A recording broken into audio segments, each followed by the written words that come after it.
Oh my God. Oh my goodness. Oh my God. There it goes. Nice. There. Oh my gosh. Yeah. It felt really good. I don't know, like just relief of pressure, I guess. Yeah.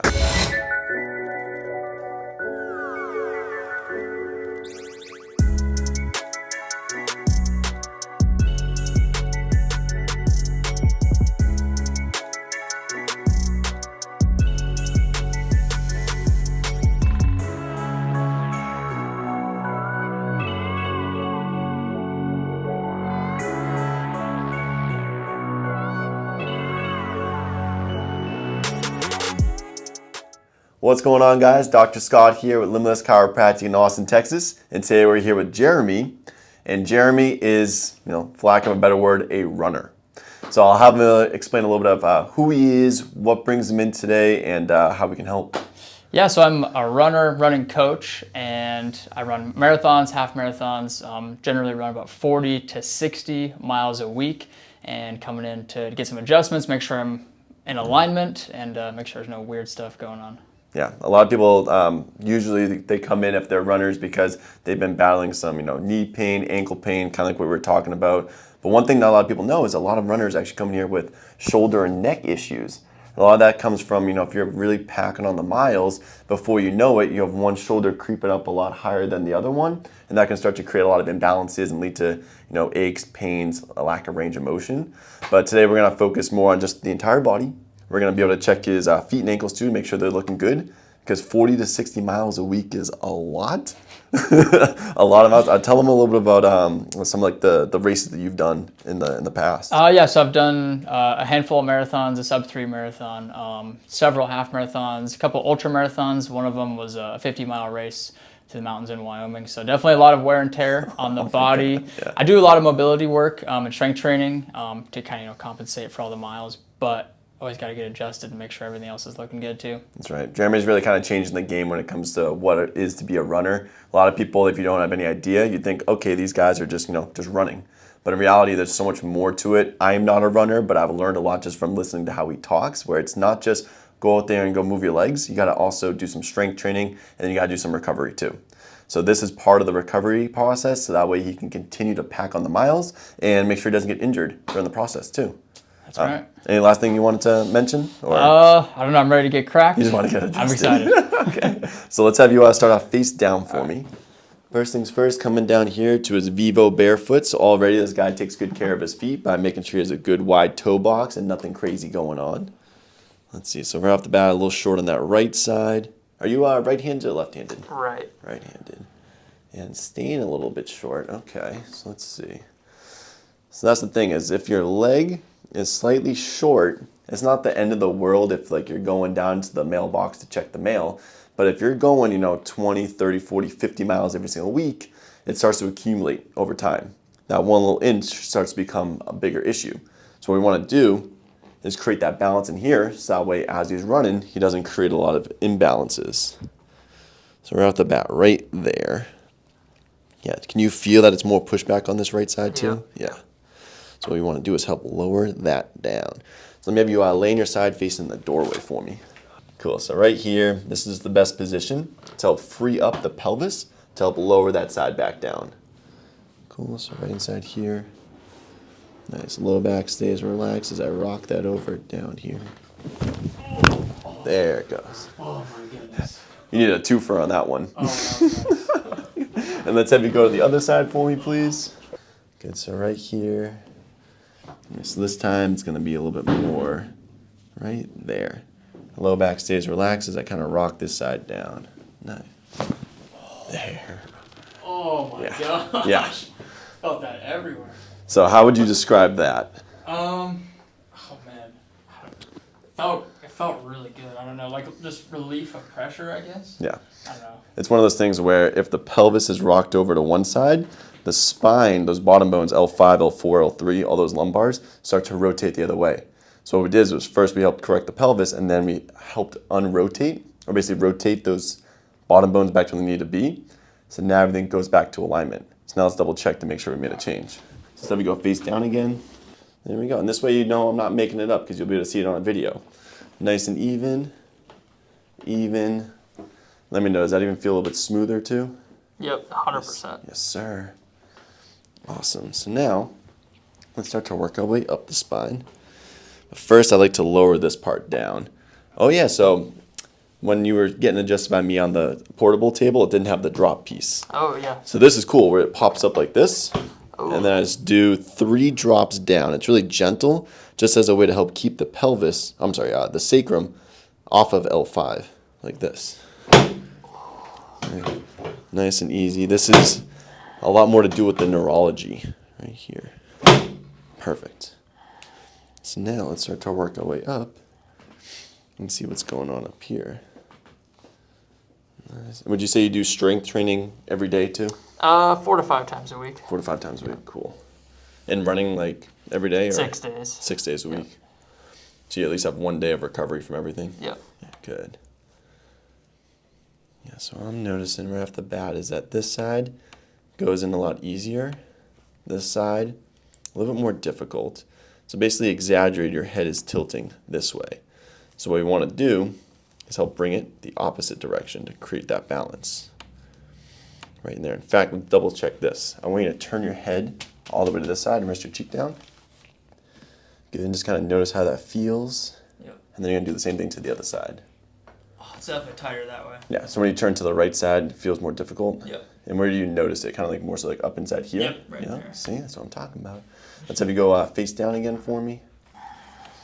Cool, so what we want to do is help, again, straighten out his head, or straighten out his neck, and how his head sits on his neck, but also be able to correct right there. Cool, so for this one, what I'm going to do is contact this spot. I'm going to bring your head over to the side and kind of just push in that direction.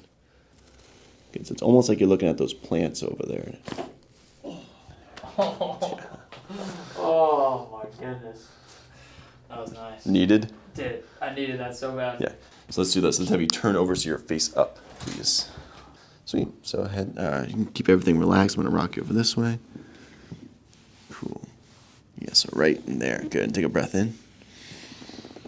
And then all the way out as I sink in. Oh my god. And open up nice and wide. Oh. Yeah. That was tremendous. So can you tell how that adjustment will be able to allow your ribs to breathe or to open? Everything can breathe now. Take a deep breath, actually. What do you notice when you take a deep breath? Everything. Okay, good. Good, because we're going to do it one more time. Let's have you curl up again, because this one's up a little bit higher. So I'm going to go right there.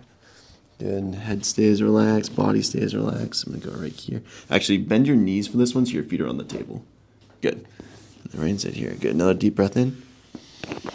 And then all the way out. And shoulders stay relaxed. Outwards. Right. Oh. There we go. Perfect. There we are. And then you can rest your hands on your stomach. Okay, let's see. So now, how tall are you? About 5'8". Okay, so we want you leaving here at 5'9". That's the goal. I'll take it. Make my girlfriend happy. Okay, good. That's what we're all about here. So first is a little bit of decompression like this. Good. Oh, there we go. Maybe we'll get 5'10". Good, so we already adjusted this side, so that's looking good there. So now, that's a little bit lower. Yeah, right on this side. Cool, so head can stay relaxed. I'm just gonna bring it to the side and kind of push in that direction. Good, so like this. Oh my god. Yeah. Holy cow, dude. That.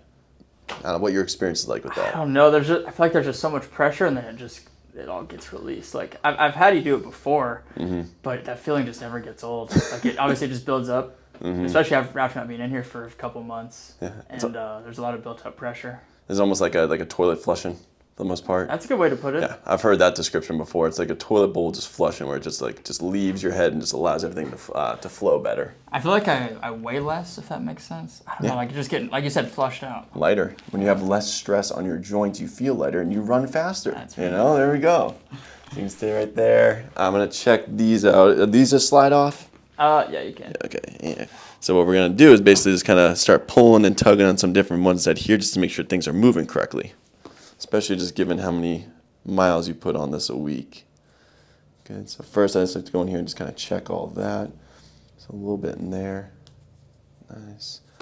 And the main thing when it comes to feet is making sure that the talus and the calcaneus are moving and staying in alignment. Yeah, so right there. Good. And then right in here. There it goes. And some people, we've adjusted their feet and their feet have like never moved like in their entire life. And when you finally start to get movement in it, it literally makes you feel like you're walking on a cloud. Dude, that's why I wear the barefoot shoes. Yep. Because it's like when your feet are locked in to regular tennis shoes all the time, you know, they just can't move. You don't use any of those muscles. Mm-hmm. Yeah, this way you can have some more freedom. Let's see. So right in here too. Good. So that one's moving pretty good. And then we got in here. Let's see. There. Perfect. Last one, yeah, right there sticking up. So what I want you to do is bend that knee for me. And you're just gonna bring the knee across a little bit. Cool. And all I do is I just kind of lower this down right inside here. Good. Let me see this. Perfect. Okay, let me have you sit all the way up and you can face your stuff that direction. So last thing I want you to do is I want you to sit up as straight as you can. Okay. Arching that low back, shoulders back. Cool. Yep, you know right there. Good. So this way I can shoot you in here. Nice. And this again is just teaching your brain to say, hey, I want to stay in this alignment. I want my body to start to be in a posture that's more like this. Good. Beautiful. So I know you train a lot of people for running. What would your advice be to them if they ever came to you with a question about chiropractic?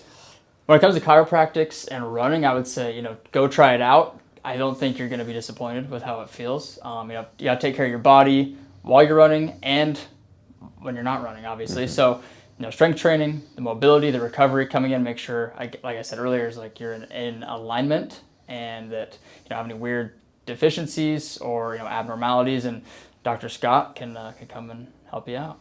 Yeah. Ultimately, chiropractic puts your body in the right alignment to create a lot of balance within your body for when you're running. And like you were saying, when you're not running, when you're recovering. So it overall helps with your performance in your recovery to allow you to, you know, perform and be able to pack on the miles and get really good PRs, especially with this guy coaching you.